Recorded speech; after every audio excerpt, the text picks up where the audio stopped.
On the night after the first Democratic debates, Tulsi Gabbard was the single most Google-searched candidate by far. A perfect opportunity for the candidates to raise crucial donations and climb up in polls in order to qualify for the next debates. But that would be too easy. In the heat of Tulsi's massive surge in popularity, Google suspended her advertising account for 6 hours and so drastically limited her ability to direct newcomers to her campaign website. Tulsi is asking for $50 million to compensate for damages. Google's response? They have an algorithm and it is unbiased. The classic argument goes that the machine learning algorithms are mathematical and by their very nature neutral and unbiased. But this unchecked theoretical view of engineers in Silicon Valley crumbles in reality. In our reality, algorithms reinforce biases they learn about from their training data. The new invisible hand of the modern discourse are the machine learning algorithms that are used by tech companies to recommend shopping items, organize social media feeds, or personalize search results.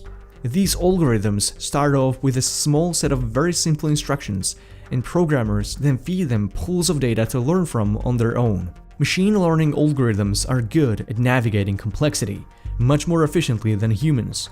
They can quickly skim through large databases and prioritize certain values over the others. Today, algorithms are increasingly more often interested with critical decision-making, including court sentencing, granting loans and benefits, and even hiring for jobs and academic placements. But there is a catch. Much of the development and implementation of algorithms happens in secret. Their formulas are proprietary, and users rarely get to even know the variables that make up their equations. Oftentimes, machine learning algorithms make decisions that not even their developers can understand why and how they arrive to them, and yet they just seem to work. But mathematics cannot solve everything.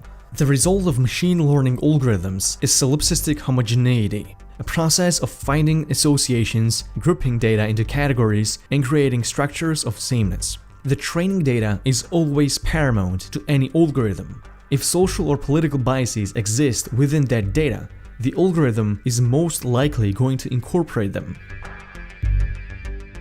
Oftentimes, it's the historical data that carry negative social footprint into the automation. In 2018, Amazon was looking for a way to automate its hiring system. To recruit new engineers more quickly, a dedicated artificial intelligence tool was developed. The system would scan through past resumes and search for the best candidates on the web. But because the historical data showed predominantly male resumes, the AI learned men are preferred to women.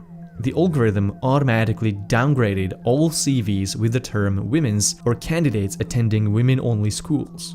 When Amazon learned about this, they tried to repair the algorithm, but soon they found out no matter what they did, it would always find new forms of bias. So they decided to kill the algorithm and return to traditional hiring methods.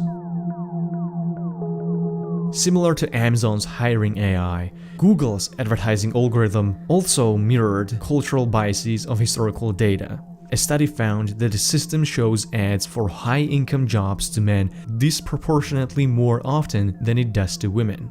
In other cases, users can attempt to feed the algorithm with biased information and manipulate its outcome. Not so long ago, Google's Search Auto-Suggest feature used to rely heavily on user input data, until users learned how to easily game the system to manipulate its rankings or just to troll the search engine with a cesspool of bigotry. So Google made a decision to drastically interfere with its search algorithm, removing entire dictionaries of non-advertiser friendly terms.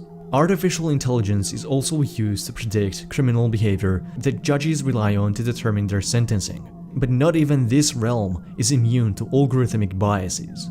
One such widely used algorithm flagged African Americans as higher risk, although they did not reoffend twice as much as white Americans. Similarly, white Americans were labeled lower risk, but did reoffend twice as much as African Americans. Machine learning algorithms are still very weak at understanding nuances of human language. Under the pressure from advertisers, YouTube cracked down on extremist content by automatically flagging and demonetizing videos containing a whole vocabulary of keywords. But the algorithm is not capable of differentiating between content that is truly extremist and one that is educational or merely reporting on it. YouTube's workaround was to give mainstream media an exclusive pass, automatically alienating independent creators and journalists in the process. The success of machine learning algorithms stands and falls on the availability of good data. The catch is, there will always be less information about minorities, which will always lead to higher likelihood of invalid statistical patterns about minorities.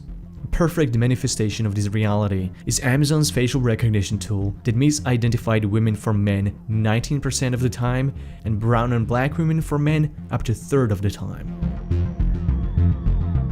Not always is it the algorithm that should be blamed for all the bias. Sometimes, corporate or organizational interests of its creators can hugely interfere with its delivery.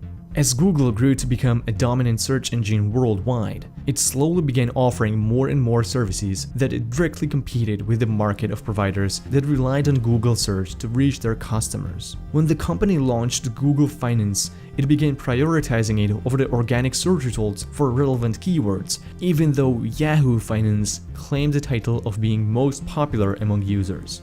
This practice then expanded to Google Health, Google Reviews, Maps, Video, Travel and Bookings, and Email.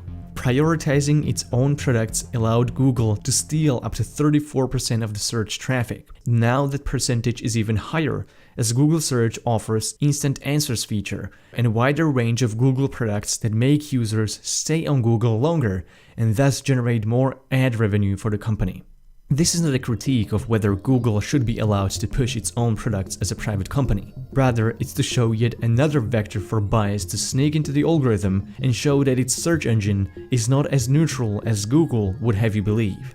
Corporate bias is a powerful factor, and corporate bias is especially important to political insiders. Longtime Google executive Eric Schmidt has been working hand in hand with the Democratic Party, both with Obama and Hillary Clinton campaigns. There was a lot of effort from Google insiders trying to get Hillary Clinton elected. This included implementing features that would push Latino vote in key states, or investing in startups and groups that would support Clinton campaign with technology, data, and advertising. Tulsi Gabbard probably doesn't enjoy the same level of insider connection with one of the most influential tech companies in the world. Whether the temporary suspension of her account in a critical moment was just an error of the algorithm or was intentional is a speculation at this point. Had Tulsi had people on her side at Google headquarters, this suspension might have never taken place or would have been much shorter. Google is refusing to give answers to crucial questions. What variables triggered the automated system to suspend her account? Was it flagged by the algorithm and then suspended manually? Or was the decision made by the algorithm alone? What unusual activity led to the algorithm flagging Tulsi's ads account? Spending significantly more on ads on Google after she became the most searched candidate could only be expected as the most rational move a presidential candidate could make. Definitely not an unusual activity. Everybody's strategy would be to capitalize on the search traffic. It's very difficult to understand the reasoning behind suspending her account under these circumstances. The practice of unaccountable moderation is an industry standard across all major social media platforms. Routine censorship rates on social media gave the right the argument to accuse Silicon Valley of liberal bias. Whatever the case is, the presence of bias is undeniable. Algorithms are mathematical, but they can only learn from people. A good step forward would be to admit the bias exists and open up the source code of the machine learning algorithms so that we can study these biases in real time as they arise. Secret development of artificial intelligence by unaccountable tech corporations is a recipe for dystopian control of the information flow and monopolization of internet markets. Tulsi Gabbard learned this the hard way.